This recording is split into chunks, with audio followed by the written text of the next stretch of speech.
남자가 있었답니다. 공부가 정말 싫었지요.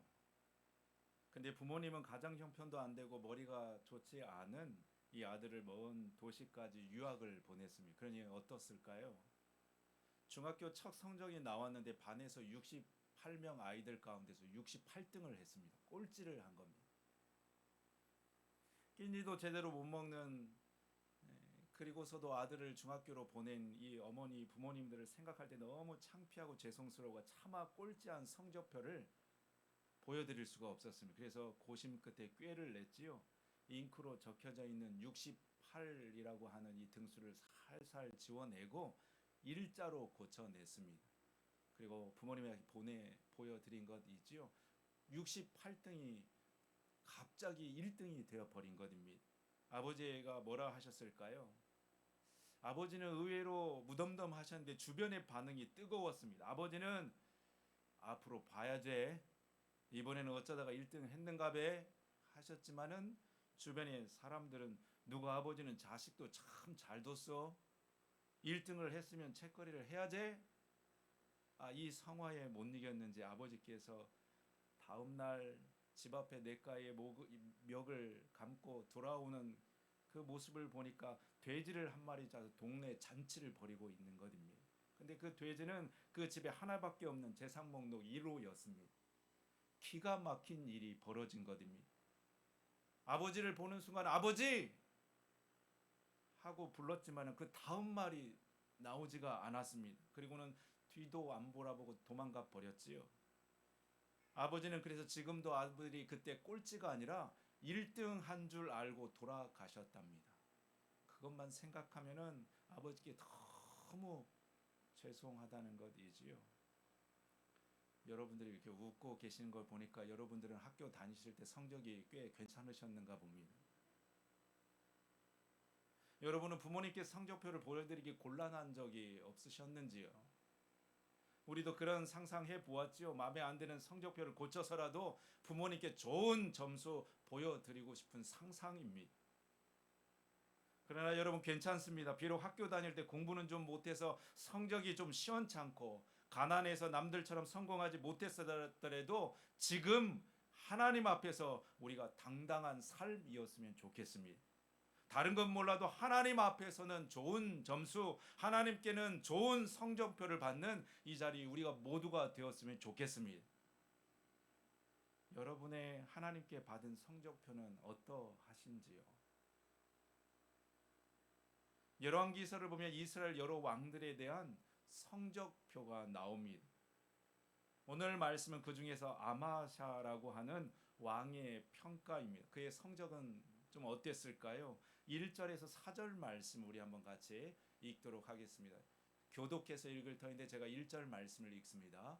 여호아스의 아들 요아스가 이스라엘 왕으로 있은 지 2년째 되는 해에 유다 왕 요아스의 아들 아마샤가 왕이 되었습니다.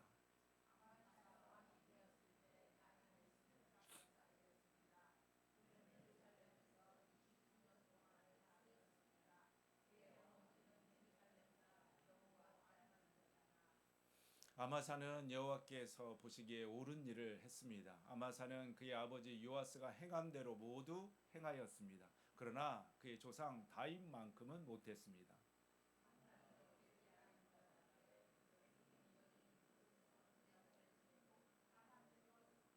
눈에 띄는 말씀이 3절에 있는 말씀입니다. 이렇게 기록하고 있죠. 아마사는 여호와께서 보시기에 옳은 일을 했습니다.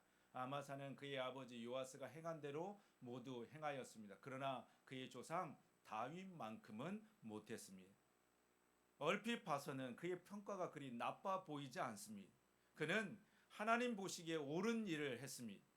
그리고 아버지의 행한 대로 모든 것을 행하였고, 그렇지만 다음 구절이지요. 다시 한번 성경 말씀을 보여주실 수 있으신가요? 그 다음 구절. 그러나 그의 조상 다윗만큼은 못하였습니다. 아쉬움이 남습니다. 나쁘지는 않지만 만족할 만하지는 못했습니다. 부족하지는 않지만 그렇다고 충분치도 않았습니다. 그러니 나쁘다고도 말할 수도 없고 좋다고도 말할 수 없지요. 그러니 하나님께서 쓰실 만도 못하고 그렇다고 쓰지 않을 수도 없습니다. 이런 사람이 참 애매합니다. 예전에 도자기를 만드는 장인의 이야기를 한번 본 적이 있는데요. 가마에서 막 구워 나온 그 작품을 이리저리 들여다보다가 가차없이 망치로 깨버리는 것을 보았습니다. 우리들이 보기에는 아무 문제 없어 보이는 것을요, 작은 결점 하나만 보인다 싶으면 그냥 깨버립니다. 왜 그러는 것일까요? 그냥 헐값이라도 내다 팔면 되지 않을까요? 버리느니 아쉬운 대로 그냥 쓰면 안 될까요? 여러분, 아마사를 보는 하나님 그 마음이 있으시지 않았을까요? 나쁘지는 않지만 쓰기에는 부족합니다. 참 안타깝고 아까운 사람입니다. 무엇 때문이었을까요? 그 이유를 4절에서 우리가 찾아볼 수 있습니다. 4절 이렇게 기록하고 있는 것이지요. 산당을 없애지 않은 까닭에 백성이 여전히 그곳에서 제사를 지내고 향을 피웠습니다. 여기에 산당이라고 하는 것은 예루살렘 성전 말고 백성들이 하나님을 제사하도록 만들어 놓은 임의의 장소이었습니다. 하나님은 이 산당을 별로 좋아하지 않았지요. 백성들이 하나님을 제사한다는 빌미로 우상도 그곳에서 섬겼기 때문입니다. 아마사는 그 산당을 그냥 방치해 둡니다. 그래서 백성들이 그곳에 제사하고 향을 피우는 것을 알고 있었지만 눈 감아 둡니다. 왜 그랬을까요? 이 생각이 듭니다. 그는 백성들의 눈치를 보았던 것 같습니다. 백성들은 굳이 예루살렘까지 올라가지 않고 그냥 쉽고 편하게 하나님을 제사하기를 원했지요. 그러니 산당을 굳이 없애지 않았으면 했습니다. 아마사는 이 백성의 요구를 보았지요. 그리고 더 이상 손대지 않았습니다. 그는 아마도 하나님께만 아니라 사람들에게도 잘 보이고 싶었던 것 같습니다. 하나님께도 인정받고 싶었지만 사람들에게도 인정받기를 원했던 것 같습니다. 그래서 이 둘 사이에 줄타기를 하다가 때로는 하나님보다 사람 편에 설 때가 있었습니다. 말하자면 사람들의 인정에 연연하는 삶이었습니다. 많은 사람들이 그랬지요. 사람들의 인정을 마치 하나님의 인정으로 착각하는 일이 있습니다. 사람들이 좋아하면 하나님도 좋아한다고 생각합니다. 사람들이 박수 치고 칭찬해주면 하나님도 나를 인정해주는 것이라 생각합니다. 하지만 정말 그럴까요? 하나님도 내 열심에 박수쳐 주실까요? 하나님도 우리 교회의 열심과 수고에 환영해 주실까요? 오늘 우리 교회는 마을 행사를 준비하고 있습니다. 이번 행사가 참 잘 되었으면 좋겠습니다. 정말 많은 이들이 애쓰고 수고했기 때문입니다. 하지만 우리 시선이 너무 사람들의 이목에 관심될 때가 많습니다. 어쩌면 당연하지요. 우리가 보고 대하는 이들이 대부분 사람들이니까요. 그래서 여러분, 우리가 더 함정에 빠지기가 쉽습니다. 사울 왕이 그랬지요. 겸손했던 사울이 타락하기 시작한 때가 언제였는가? 사람들의 이목에 주목할 때였습니다. 하나님보다 사람을 더 의식할 때였습니다. 모세도 같은 실수를 했었지요. 하나님께서 반석을 명하여서 물을 내라 말씀하셨는데 모세는 그의 지팡이를 들어서 2번 내려칩니다. 얼마나 극적인 장면입니까? 모든 백성들이 자신을 지켜보는 순간에 반석을 힘있게 내려쳤더니 반석이 갈라지고 물이 쏟아져 나옵니다. 영화의 한 장면이 없습니다. 하지만 하나님은 그런 모세의 열심을 기뻐하지 않으셨습니다. 여러분, 우리는요, 우리 교회의 열심은요, 나의 잘됨과 부요는, 또 나의 성공과 평안은요, 하나님께서 기뻐하시는 것일까요? 지금 내가 드리는 이 예배를 하나님께서는 좋아하실까요?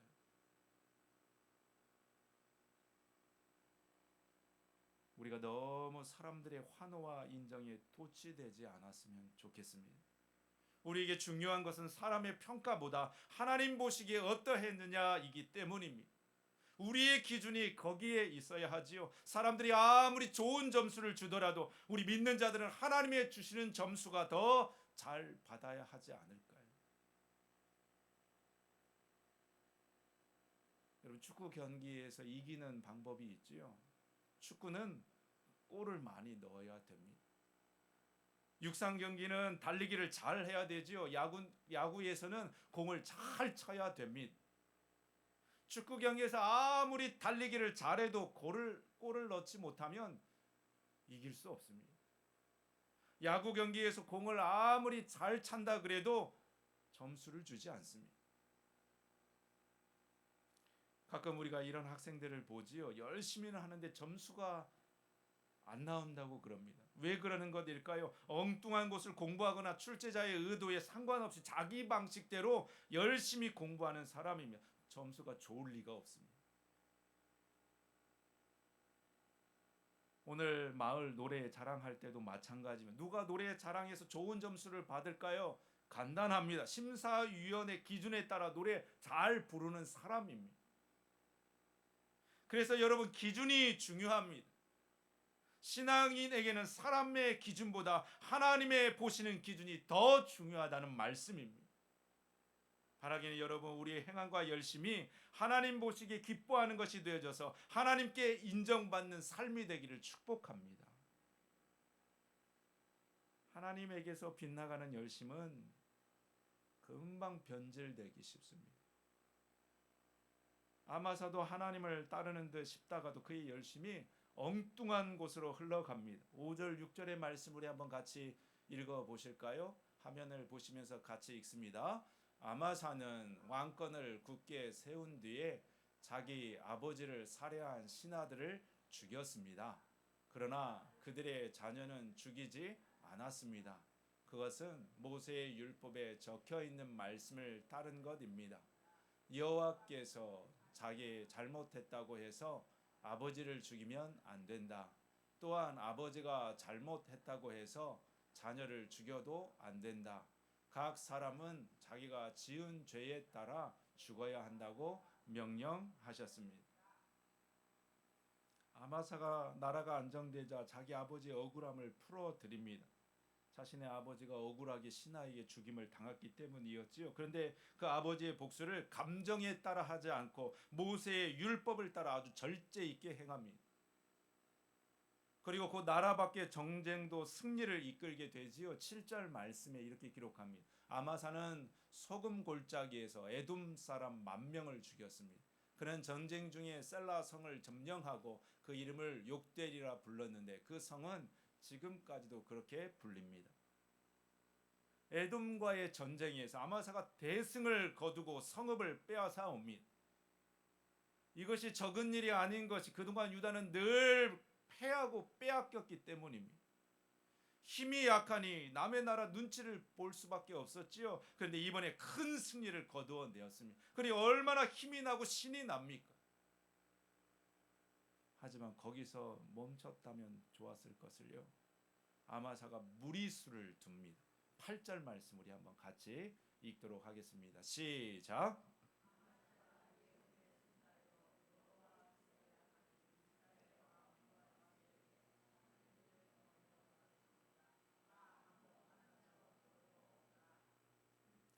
승리에 도취되었던 아마사가 이번엔 북이스라엘에게 한번 붙자고 선전포고를 하고 있습니다.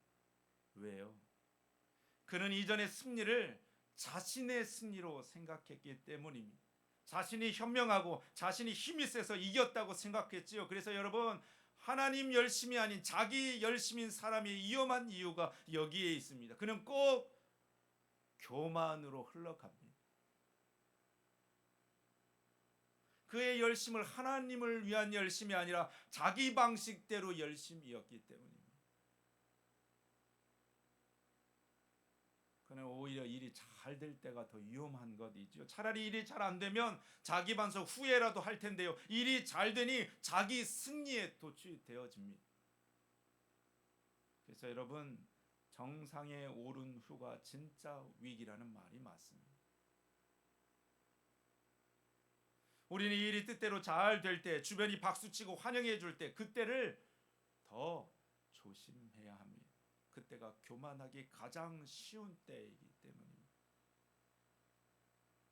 그래서 어거스틴이 제자들이 그렇게 말했다지요. 제자들이 물었답니다. 선생님, 그리스도인에게 가장 큰 덕목이 무엇입니까? 첫째가 겸손이지. 그럼 둘째는 무엇인가요? 둘째도 겸손이지. 셋째는요? 셋째도 겸손이단다. 그러면 스승님, 어떤 사람이 교만한 사람인가요? 어거스틴이 말했습니다. 자신이 겸손하다고 생각하는 사람이 교만한 사람이단다. 여러분 기억하십시오. 나는 겸손하다고 생각하는 그 사람이 교만한 사람이라는 것입니다. 우리는 내가 지금 교만하지 않다고 생각하는 그 사람이 가장 교만한 사람인 것을 늘 잊지 말아야 합니다. 토비아스의 우물이라는 동화책이 있습니다. 이 이야기는 제목처럼 우물에 관한 이야기입니다. 한 마을에 우물이 하나밖에 없었지요. 그런데도 마을 사람들이 물을 걱정하지 않았던 것은 물 주인이 누구든지 그저 물을 퍼가도록 허락했기 때문입니다. 그런데 어느 날 우물 주인이 먼 여행을 떠나게 됩니다. 그래서 우물 관리를 그의 하인에게 맡기게 된 것이지요. 주인은 이전에 그랬던 것처럼 물을 누구에게나 다 거저 주도록 명령하고 떠납니다. 하인이 그 명령을 잘 따랐을까요? 처음에는 모든 사람들에게 물을 마음껏 퍼가게 합니다. 하지만 곧 마음이 바뀌어 버리지요. 자기에게 감사를 표현하는 사람만 물을 떠가게 했습니다. 마을 사람들은 불만이었지만 물을 얻기 위해서 어쩔 수 없이 인사를 하지 않을 수 없었습니다. 하지만 시간이 흐르자 그것도 양이 차지 않았지요. 이번에는 자기에게 예쁘게 보인 사람에게만 물을 주기로 합니다. 주민들은 전혀 내키지 않지만 어쩔 수 없이 그의 눈에 밖에 나지 않도록 안간힘을 씁니다. 그래서 물 떠는 일이 지옥과 같은 일이 되어버렸습니다. 그러던 어느 날 한 사람이 우물가에 나타납니다. 하인은 그도 물 떠온 한 사람 중인 줄 알고 거드름을 피우지요. 하지만 놀랍게도 그는 우물 주인의 하나뿐인 아들이었습니다. 모든 상황이 역전되었습니다. 아들은 다시금 예전처럼 모든 사람에게 물을 거저가도록 퍼가도록 명령합니다. 오랜만에 주민들이 기쁨을 되찾게 되었지요. 하지만 이번에는 주민들이 가만히 있지 않았습니다. 다른 사람은 몰라도 저 못된 하인은 물을 주지 말라고 하소연하는 것입니다. 아들이 어떻게 했을까요? 그도 똑같이 거저 물을 떠가도록 허락해 주었습니다. 여러분, 우리도 우물 주인의 하인처럼 행동할 때가 얼마나 많은지요. 내 것 아닌데요. 마치 내 것인 양 주인 행세하려 할 때가 얼마나 많은지요. 이야기로는 이야기 속의 마을 주민들처럼 못된 하인을 정죄한다고 하면서 편을 가르고 함께 나눌 기쁨을 우리만 누리려 할 때가 있지 않은지요. 사실 우리가 행하는 대부분의 것은 내가 한 것이 아니라 하나님의 선물일 때가 많습니다. 우리가 이룬 일도 거둔 성공도 승리도 잘됨도 다 하나님께서 베풀어 주신 내가 그래서 받고 얻게 된 것입니다. 하나님의 사람은 이 생각할 수 있어야 하지요. 하나님의 교회는 이 생각할 수 있어야 합니다. 그래야 우리가 교만의 함정에 빠질 수 있지 않을 수 있기 때문입니다. 오늘 우리는 마을 노래 자랑을 합니다. 하지만 그것은 내가 한 일이 아니라 하나님께서 하시는 일입니다. 그러니 박수를 받아야 한다면 내가 아니라 교회가 아니라 하나님께서 받으셔야 하지요. 설령 일이 좀 만족스럽게 되지 못하더라도 너무 염려할 필요도 없습니다. 하나님께서 그것까지 사용하셔서 하나님의 나라를 세워 가실 것이기 때문입니다. 우리가 더 마음에 두고 힘써야 할 일은 하나님의 하나님 되심을 인정하고 그분 앞에 겸손하는 것입니다. 그가 하나님께 더 좋은 일에 쓰임 받고 더 좋은 점수 받을 수 있는 것이지요. 다시 한번 기억하시기를 바랍니다. 성도에게 중요한 것은 우리가 얼마나 많은 일을 해냈느냐보다 우리가 얼마나 하나님께서 하고자 하는 일에 순종하였느냐입니다. 아마사도 보면 참 많은 일을 한 것처럼 보입니다. 하지만 하나님은 그가 얼마나 많은 일을 했는가에 별 관심이 없으셨습니다. 하나님께서 더 관심이 있으셨던 것은 한 가지 일이라도 얼마나 하나님 보시기에 정직하게 행하였느냐였습니다. 성숙한 신앙인에게 중요한 것은 일의 양이 아니라 방향입니다. 얼마나 많은 일을, 얼마나 큰 일을 교회가 해냈느냐가 아니라 작은 것이라도 얼마나 겸손히 하나님의 일을 위해 헌신했느냐입니다.